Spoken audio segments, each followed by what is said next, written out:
Introduction to the Five Books. The rabbinic sage Resh Lakish once wondered why the Hebrew text in Genesis used a seemingly superfluous definite article in the phrase, "And it was evening, and it was morning, the sixth day." The definite article is not used for the preceding 5 days. He took this to be a hidden reference to the sixth day of the month of Sivan, when, according to tradition, the Torah was given to Israel, to teach us that the Holy One made a condition with all created things, saying to them, "If Israel accepts the Torah, you will continue to exist. If not, I shall return you to welter and waste." Babylonian Talmud, Shabbat 88a. This is surely an extraordinary notion to entertain about the cosmic status of a book, imagining that the very existence of the world depends on it and on Israel's embrace of it. Jewish tradition abounds in such extravagant celebrations of the supreme importance of this book. What is it about this text that led to such a vision of its unique standing? Are the 5 literary units it comprises, in fact, one book or 5? How were they brought together? What are we to call them? Let us begin with the question of the name for the whole. The fluctuations of the title reflect something of the oscillation of the text itself between multiplicity and unity. The 5 books of Moses does not translate any of the circulating Hebrew titles, though it does register the traditional attribution of authorship to Moses. The more compact English title, the Pentateuch, derives from a Greek equivalent for one popular Hebrew designation, the Humash. Both names simply mean the 5 books, though the book element is merely implied in the Hebrew term. Pentateuch was once the prevalent English title, but has come to enjoy less currency, perhaps because faintly forbidding polysyllabic Greek terms are now less in favor. It does sound a little ponderous to the contemporary ear, and on those grounds it has not been adopted for this volume. The fuller Hebrew designation is Hamisha Humshe Torah, literally the 5/5 of the Torah. More simply, these 5 books are very often referred to in Hebrew and by Jews using other languages as the Torah. Torah means teaching, or in biblical contexts involving specific laws, something like regulation or protocol, i.e., that which is to be taught as proper procedure for a given topic. Of the 5 books, it is Deuteronomy that most often uses the term Torah, sometimes joining it with Sefer, book, as in this book of teaching, so that the reference widens at points from a specific teaching to all of Deuteronomy as a book. After Deuteronomy was brought together editorially with the 4 previous books, the designation Torah came to be extended to all 5. In the traditional Hebrew division, the Torah then constituted the first foundational unit of the 3 large units that make up the Hebrew Bible, which is called acronymically the Tanakh, that is, Torah Nevi'im.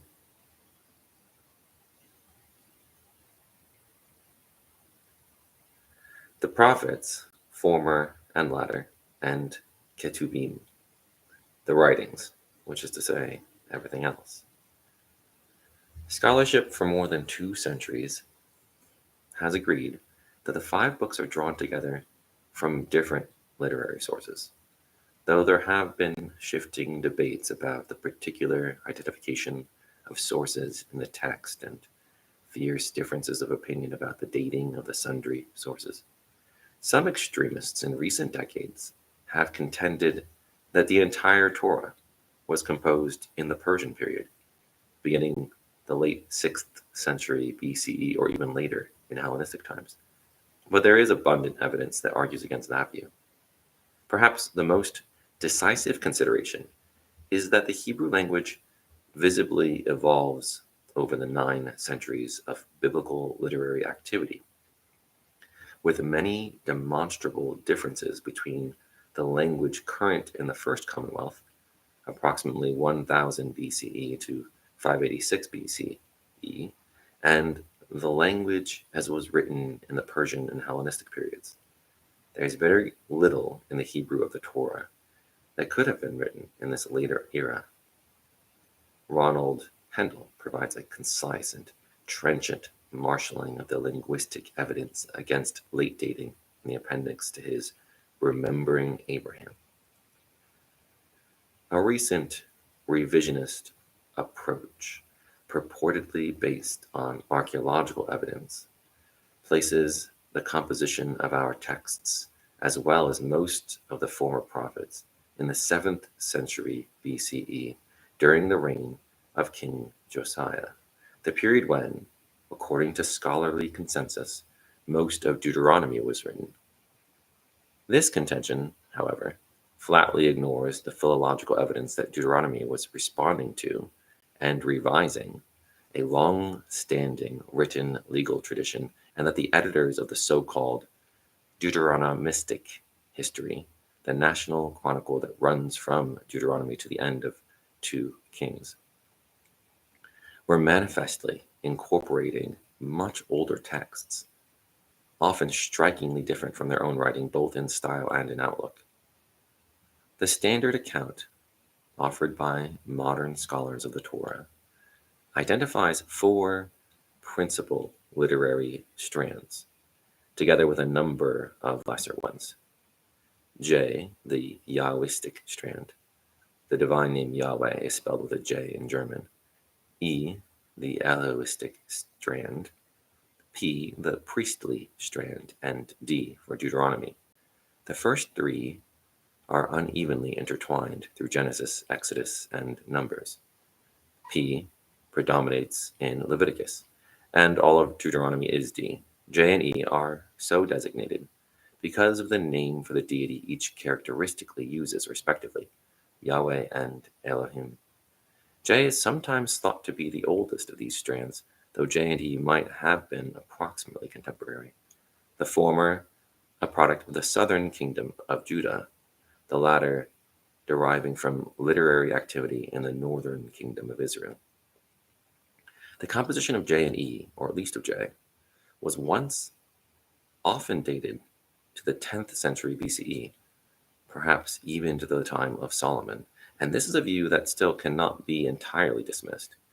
It is more common now, however, to put both a little later, perhaps in the 9th or 8th century. P, like everything else a bone of contention, seems to be both relatively early and late.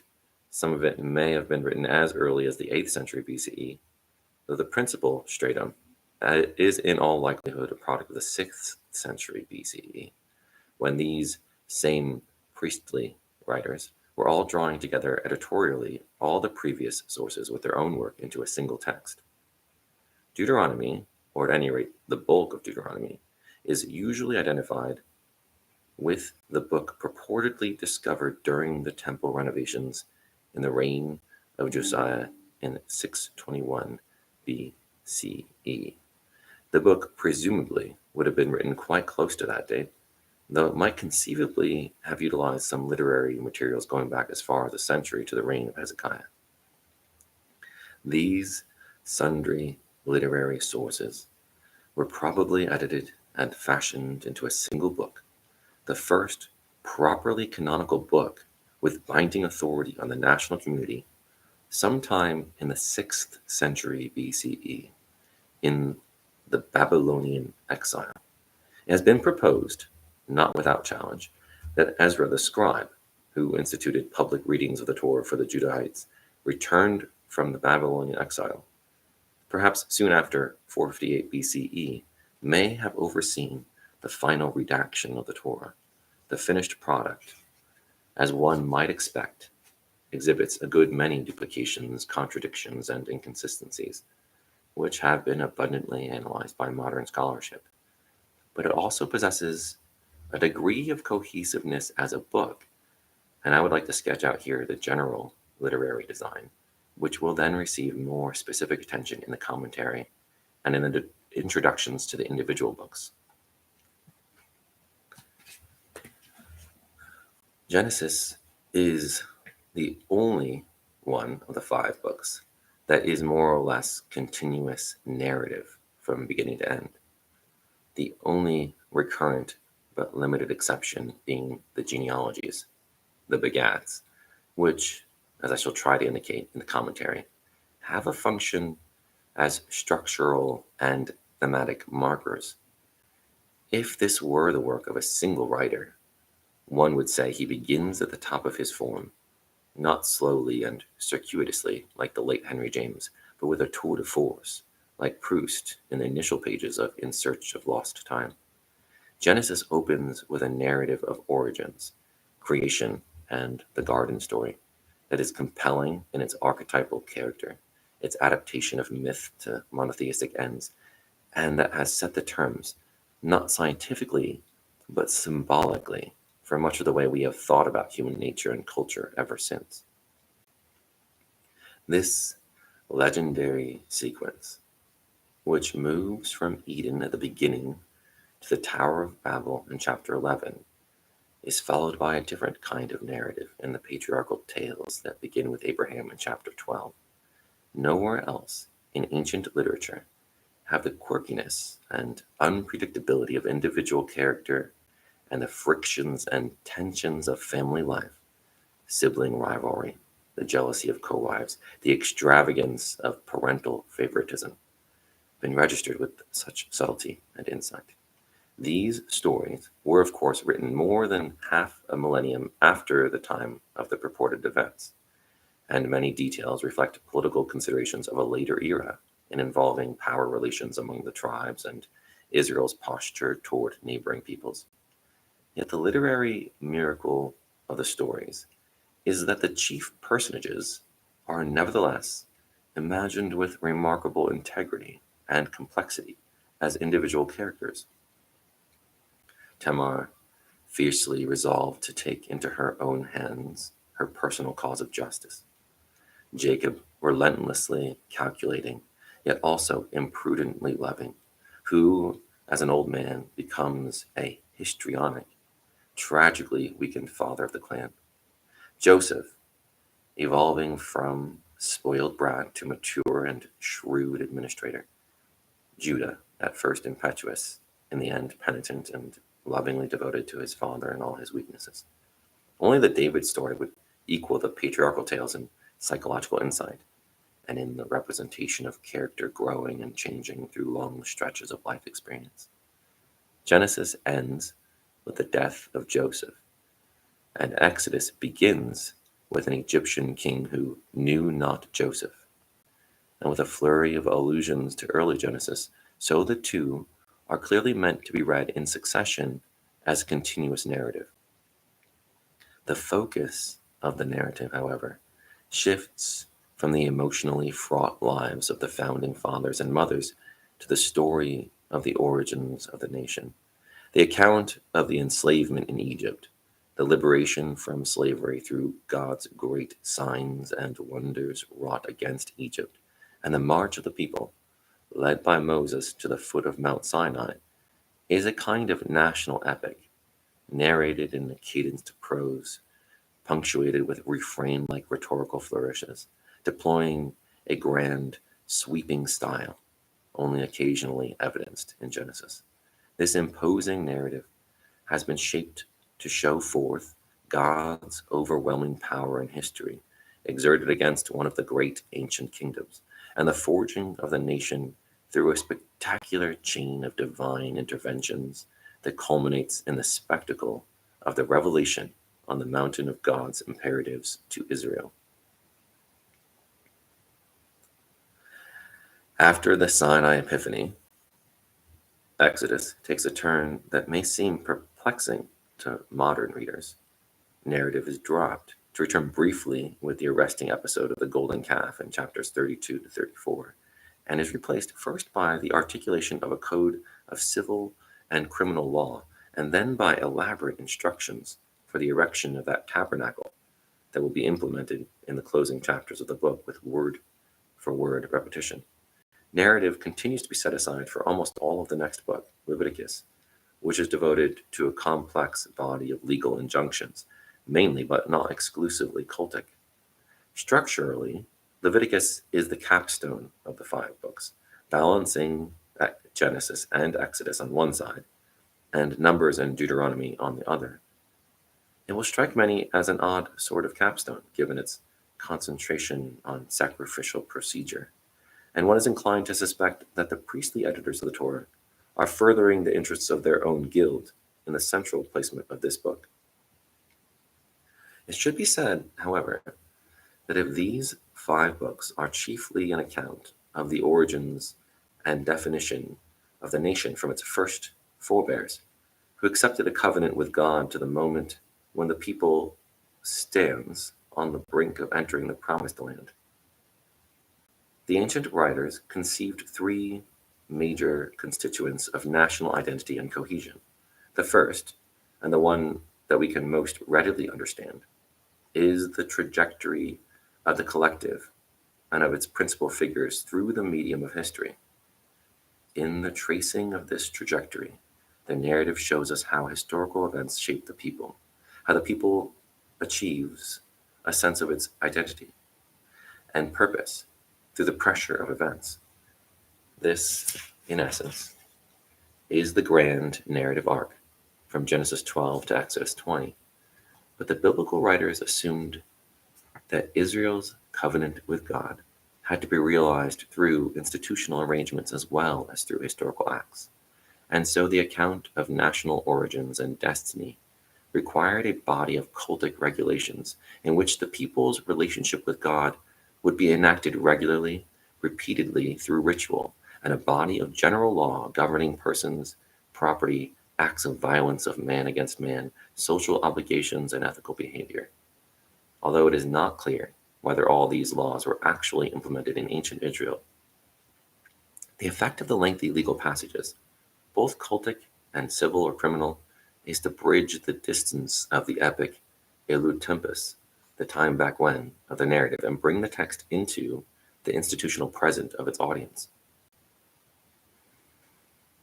The book of Numbers begins with a long roll call of the tribes, what might be regarded as a statistically buttressed realization of the imposing extent of the Israelite hosts in the wilderness before the conquest of the land. After some intervening chapters of cultic and other laws, we at last return, with a few further interruptions, to narrative, a sequence of episodes in which the recalcitrant Israelites murmur against Moses and Aaron, the story of the 12 spies with its disastrous outcome, and late in the book, a series of encounters between Israel and various hostile peoples of the Trans-Jordan region that block their approach to Canaan. The excitements, the grave dangers, and the grand hopes of swimming in the tide of history are all powerfully at play here, and these are vividly brought forth in the evocative poetry of Balaam's oracles that take up chapters 23 and 24. Although Deuteronomy, as we have already noted, was originally composed quite independently of the preceding 4 books, and actually before a good many of the priestly passages they contain were even written, in the place it has been given in the process of redaction, it comes to serve as a grand summary of the themes and story read up to this point. To be sure, this last book was intended as a fundamental revision of much earlier law, with the emphasis on one exclusive national sanctuary, the principal item of revision. Nevertheless, read in sequence with the other 4 books, it comes across as a strong recapitulation and conclusion. Moses, standing across the Jordan from the land he will never enter, and on the verge of his own death, speaks the message of the book as a long valedictory address, or perhaps more precisely, a series of addresses. He picks up in first person, singular or plural report some of the principal narrative elements of the preceding three books. The Genesis stories are not much involved, usually abridging them, sometimes subjecting them to revision according to the overall ideological aims of Deuteronomy. Because these speeches are represented as spoken words addressed to the people as audience, rhetoric is spectacularly prominent here in ways that have no counterparts in the first four books with their narrative and legal interests. The rhetoric itself makes this appropriate as a concluding book. After the narrative and the legislation of Genesis through Numbers, Moses on the rostrum in Transjordan delivers a tremendous peroration in which all the themes of liberation, revelation, and theological and ethical imperative of the previous books are deeply impressed on the imagination of the people. All that I have said here, of course, does not constitute a claim that the five books from when God began to create to before the eyes of all Israel form one continuous text. The Torah is manifestly a composite construction, but there is abundant evidence throughout the Hebrew Bible that composite work was fundamental to the very conception of what literature was, that a process akin to collage was assumed to be one of the chief ways in which literary texts were put together. What we have, then, in the five books is a work assembled by many hands, reflecting several different viewpoints and representing literary activity that spanned several centuries. The redacted whole, nevertheless, creates some sense of continuity and development, and it allows itself to be read as a forward-moving process through time and theme from book to book, yielding an overarching literary structure we can call, in the singular version of the title, the Torah. The Torah exhibits seams, fissures, and inner tensions that cannot be ignored, but it has also been artfully assembled through the ancient editorial process to cohere strongly as the foundational text of Israelite life and the cornerstone of the biblical canon.